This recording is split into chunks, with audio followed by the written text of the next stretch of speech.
Nararamdaman niyo ba ang panghihina ng inyong mga binti tuwing tumatayo sa upuan?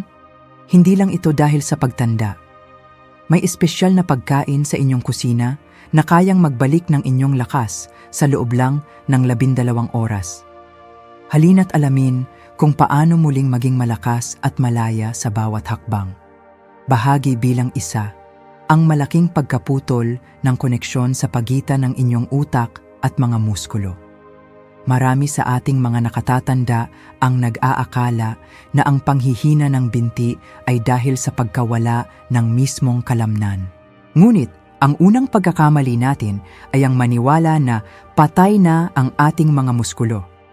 Sa totoo lang, ang problema ay hindi ang kawalan ng muskulo, kundi ang pagkaputol ng linya ng komunikasyon sa loob ng inyong katawan. Bilang isang doktor na nakakita na ng libu-libong pasyente, ipapaliwanag ko sa inyo ang nangyayari sa loob.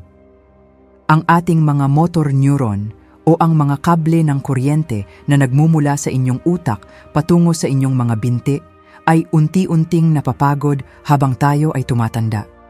Isipin ninyo ang isang megaphone na ginagamit ng isang foreman para mag-utos sa kanyang mga manggagawa. Kung ang baterya ng megaphone ay mahina na, kahit anong sigaw ng foreman, hindi siya maririnig ng mga manggagawa sa kabilang dulo. Ang inyong mga muskulo ay ang mga manggagawang iyon. Handa silang magtrabaho, ngunit hindi nila naririnig ang utos ng inyong utak dahil mahina na ang signal. Bakit ito nangyayari sa atin? Habang tumatanda ang ating biology, ang ating nervous system ay hindi na kasing talas ng dati sa pagpapadala ng mga electrical signals. Ito ang dahilan kung bakit pakiramdam ninyo ay napakabigat ng inyong mga paa. Na tila ba nakatanikala ang mga ito sa sahig tuwing susubukan ninyong tumayo mula sa inyong paboritong silya. Maaaring nararamdaman ninyo ang pag-alog ng inyong mga tuhod o ang kawalan ng balanse na tila ba kayo ay lulutang-lutang. Marami ang nagsasabing, normal lang ito dahil matanda na ako, ngunit hindi iyon totoo. Ito ay sintomas lamang ng mahinang signal. Ayon sa isang mahalagang pag-aaral mula sa University of Calgary, ang ating mga muskulo ay may kakayahan pa ring kumilos ng malakas, kailangan lang nating i-reboot ang koneksyong ito. Hindi pa huli ang lahat para muling maging matatag ang inyong pagtayo. Kaya naman, ang aking payo, itigil na ninyo ang paninisi sa inyong edad. Sa halip, simulan nating pakainin ang ating nervous system ng mga tamang nutrients para muling lumakas ang signal na iyon. Kung nararamdaman ninyo na kailangan ninyong muling i-konekta ang inyong katawan, mangyaring mag-iwan ng comment na recharge sa ibaba. Gusto kong malaman kung sino sa inyo ang handang muling magkaroon ng kontrol sa inyong bawat hakbang. Naaalala ko ang aking pasyente na si Arthur, isang retiradong guro mula sa Ohio. Dumating siya sa akin na halos ayaw nang maglakad sa parke dahil sa takot na matumba. Ang akala niya wala na siyang pag-asa. Ngunit nang maunawaan niya na kailangan lang niyang sariwain ang kanyang nervous system, unti-unting bumalik ang kanyang kumpiyansa. Ngayon, naglalakad na siya ng mag-isa tuwing umaga nang walang takot. Ang susi ay hindi mabigat na ehersisyo kundi ang pagbibigay sa katawan ng tamang kuryente sa pamamagitan ng nutrisyon. Bahagi bilang 2, ang switch ng mTOR at ang mahiwagang leucine para sa lakas. Ang ikalawang punto na dapat ninyong malaman ay tungkol sa pagkain ng protein. Marami sa inyo ang nagsasabi sa akin, Doc, kumakain naman ako ng sapat na karne at itlog, pero bakit parang malambot pa rin ang aking mga binti? Dito pumapasok ang tinatawag nating anabolic resistance. Sa simpleng salita, ang inyong katawan ay nagiging matigas ang ulo habang tumatanda. Hindi na nito basta-basta tinatanggap ang protein na inyong kinakain. Dito natin kailangan ang leucine. Ang leucine ay isang espesyal na uri ng amino acid na nagsisilbing daliri na pumipindot sa switch na tinatawag nating mTOR. Ang mTOR ang siyang control tower sa loob ng inyong mga cells na nagsasabing, Hoy, simulan nyo ng ayusin at palakasin ang mga muskulo. Kung walang sapat na leucine, kahit gaano karaming protein ang kainin ninyo, ang switch na iyon ay mananatiling off. Sa ating mga nakatatanda, ang ating biology ay hindi na kasing galing sa paggawa ng protein synthesis. Ang ating mga cells ay parang isang lumang makina na kailangan ng mas matapang na trigger para umandar. Kapag kulang tayo sa leucine, ang ating mga muskulo ay unti-unting nagiging loose o malambot kahit pa busog tayo. Maaaring nararamdaman ninyo na madali kayong mapagod kahit kaunti lang ang inyong ginagawa o kaya naman ay tila lumiliit ang inyong mga binti habang lumilipas ang panahon. Mayroong matibay na ebidensya mula sa Journal of Nutrition noong taong 2011. Ipinakita ng kanilang pananaliksik na ang isang pagkain na mayaman sa leucine ay kayang muling buhayin ang mTOR switch na ito kahit sa mga taong higit na sa 60 taong gulang. Ito ang nagbibigay ng pag-asa na ang inyong lakas ay maaaring maibalik sa tamang paraan ng pagpili ng pagkain. Huwag lang kayong umasa sa kahit anong protein supplement. Ang kailangan ninyo ay kalidad. Simulan ninyong maghanap ng mga pagkain na mayaman sa leucine. Ang pinakamahusay na paraan ay ang pagkonsumo ng hindi bababa sa 1 onsa o 30 gramo ng mataas na kalidad na protein sa bawat meal. Maaari itong magmula sa whey isolate, sariwang karne ng baka o manok. Ang mga pagkain ito ay hindi lang pampabusog. Sila ang mga susi na magbubukas sa pinto ng inyong lakas. Isipin ninyo, ang protein mula sa pagkain ay napakahalaga, ngunit para sa atin na nasa gintong edad na, kung minsan ay hindi sapat ang nakukuha natin mula sa karaniwang dieta. Kaya naman, ang paggamit ng mga smart supplements tulad ng whey isolate ay isang matalinong hakbang. Ito ay mabilis matunaw at diretso itong pumupunta sa inyong mga binti para gumana. Isang halimbawa ay ang karanasan ng marami kong pasyente dito sa Amerika. Noong una, akala nila ay kailangan nilang uminom ng maraming bitamina, ngunit nang tinuruan ko silang mag-focus sa leucine tuwing almusal, doon nagsimulang magbago ang lahat. Ang bawat umaga ay naging simula ng mas malakas na pakiramdam. Ang inyong binti ay hindi lang para sa paglalakad, ito ang inyong pundasyon para sa masayang buhay. Kaya simulan nating pindutin ang switch na iyon. Ngayon din, bahagi bilang 3. Ang kapangyarihan ng itlog at choline, ang megaphone ng inyong nervous system. Marami sa aking mga pasyente ang lumalapit sa akin at nagtatanong, "Doc, bakit parang bumabagal ang aking reflexes? Bakit tila hindi agad sumusunod ang aking mga binti kapag gusto kong humakbang?"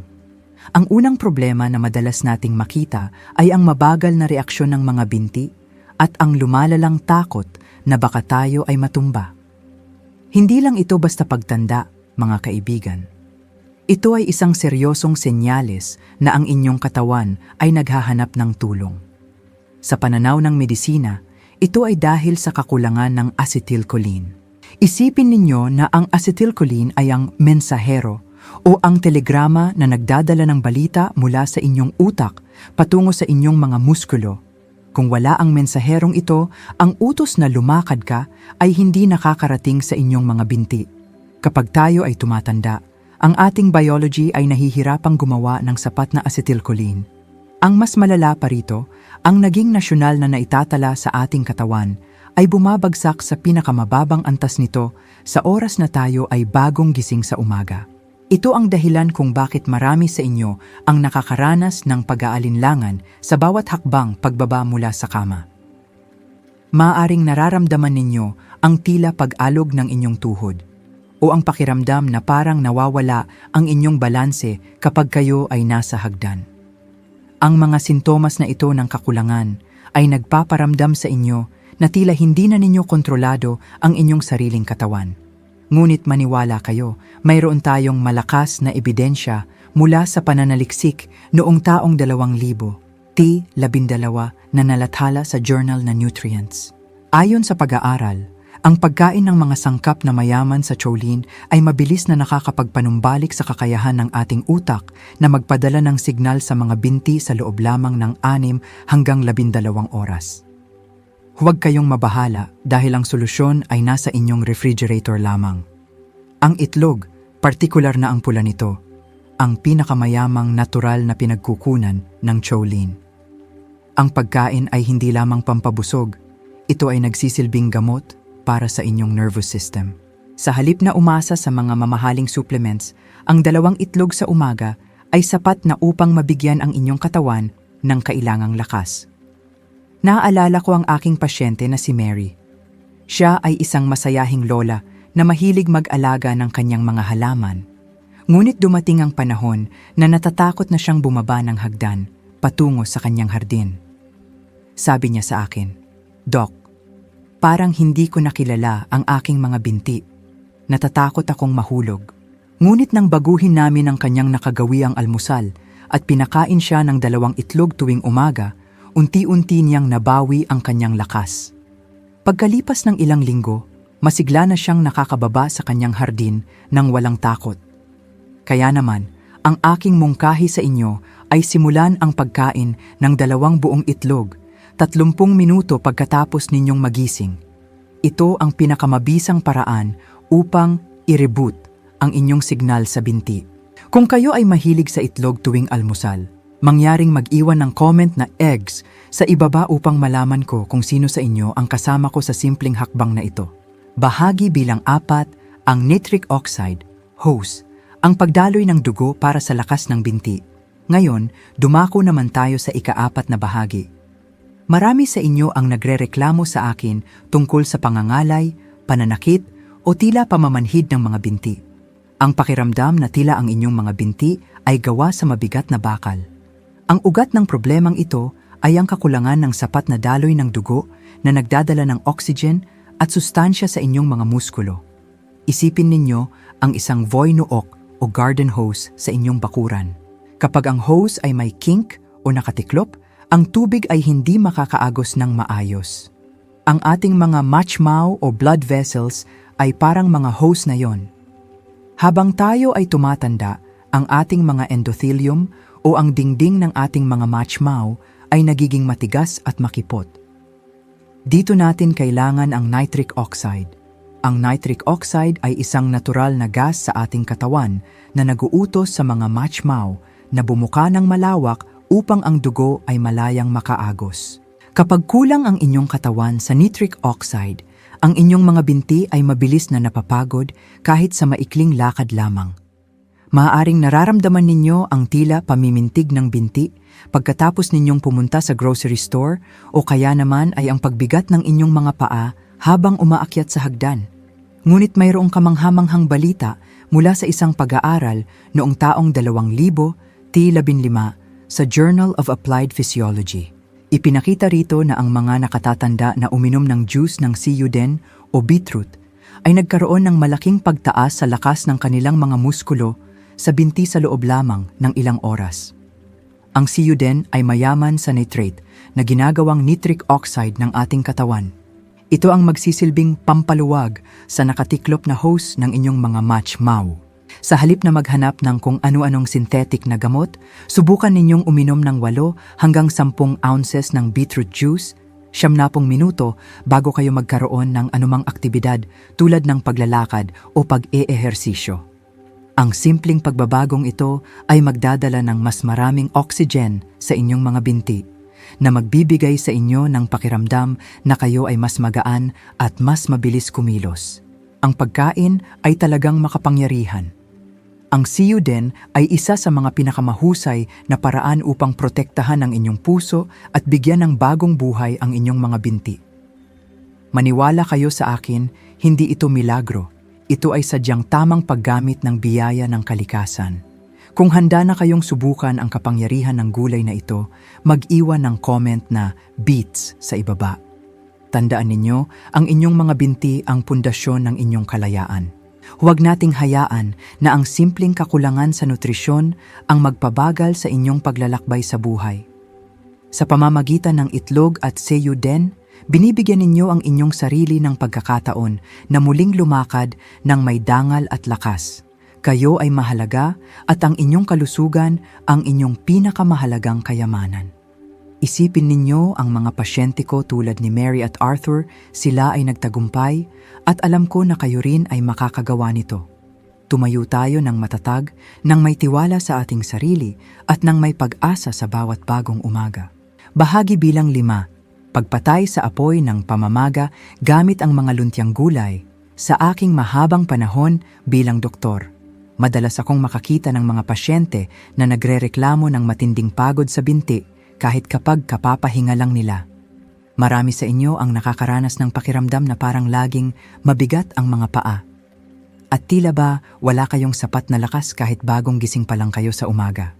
Ang problema ay hindi lang dahil sa inyong edad, kundi dahil sa isang tahimik na apoy sa loob ng inyong katawan na tinatawag nating chronic inflammation o pamamaga.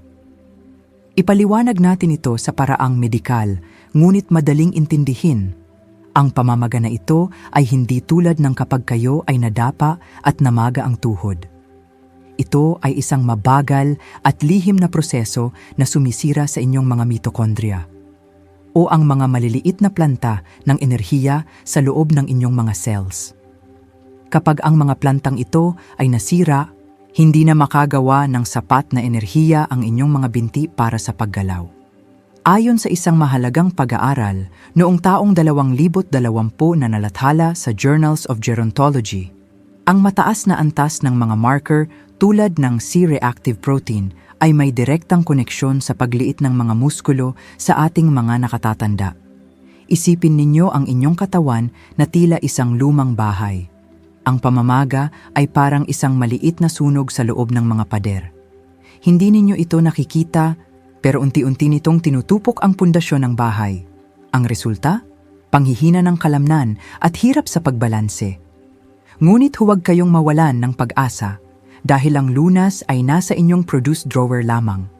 Ang mga luntiang gulay tulad ng spinach at kale ay mayaman sa quercetin.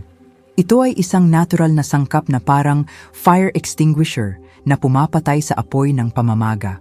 Ang aking mungkahi para sa inyong kaligtasan at lakas, kumain ng hindi bababa sa isang cup ng mga luntiang gulay araw-araw.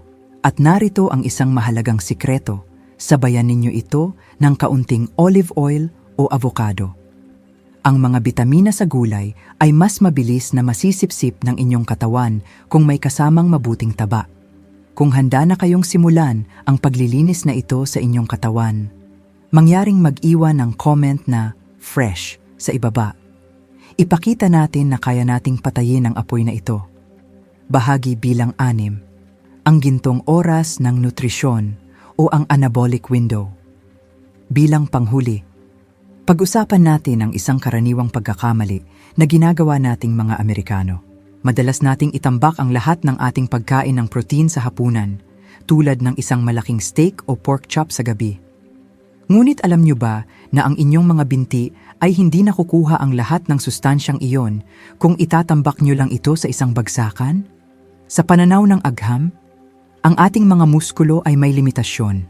Kaya lang nilang tumanggap ng humigit kumulang 30 hanggang 40 gramo ng protein sa isang kainan. Ang anumang labis doon ay nasasayang lamang at hindi na napupunta sa pag-aayos ng inyong mga binti. Ito ang dahilan kung bakit kahit kumakain kayo ng marami sa gabi, pakiramdam nyo pa rin ay malambot o mahina ang inyong mga kalamnan. Ito ang tinatawag nating anabolic resistance. Ang inyong katawan ay nagmamatigas at hindi na basta-basta sumusunod sa protein na inyong kinakain. Ayon sa pananaliksik mula sa University of Texas, ang mga taong naghahati-hati ng kanilang protein sa almusal, tanghalian at hapunan ay may mas malakas na mga muskulo kumpara sa mga kumakain lang ng marami sa gabi. Ito ang tinatawag nating gintong oras. Kailangan nating bigyan ang ating katawan ng tuloy-tuloy na supply ng lakas sa buong araw. Narito ang inyong dapat gawin. Siguraduhin na ang inyong almusal ay mayaman na agad sa protein. Huwag maghintay ng gabi. At ang pinakamahalagang bahagi, kumain ng protein sa loob ng 60 minuto pagkatapos ninyong maglakad o mag-ehersisyo. Ito ang oras na ang inyong mga cells ay parang mga espongha na handang sumipsip ng lahat ng sustansya para muling mabuo ang lakas ng inyong mga binti. Naaalala ko ang isa pang pasyente ko, si Arthur. Dati ay sa gabi lang siya kumakain ng marami. Ngunit nang tinuwid namin ang kanyang oras ng pagkain at pinasabayan ng protein ang kanyang paglalakad sa parke, mabilis na nagbago ang kanyang pakiramdam. Hindi na siya ganoon kabilis mapagod. Mga kaibigan, ang inyong lakas ay hindi nawala dahil sa edad. Kailangan lang nating baguhin ang ating diskarte. Ang tamang pagkain sa tamang oras ang magbibigay sa inyo ng kakayahan na muling maging malaya at hindi maging pabigat sa inyong mga mahal sa buhay. Ang inyong kalusugan ay isang desisyon na ginagawa niyo sa bawat meal. Gawin nating makabuluhan ang bawat hakbang. Salamat sa inyong pagtitiwala. Tandaan, ang lakas ng inyong mga binti ay nagsisimula sa tamang pagkain at tamang oras. Huwag hayaang pigilan kayo ng inyong edad. Simulan ang inyong bagong almusal bukas at muling bawiin ang inyong kalayaan. Kung nakatulong ito, mangyaring mag-subscribe para manatili tayong magkakasama sa paglalakbay na ito. Manatiling malakas at pagpalain kayo ng may kapal.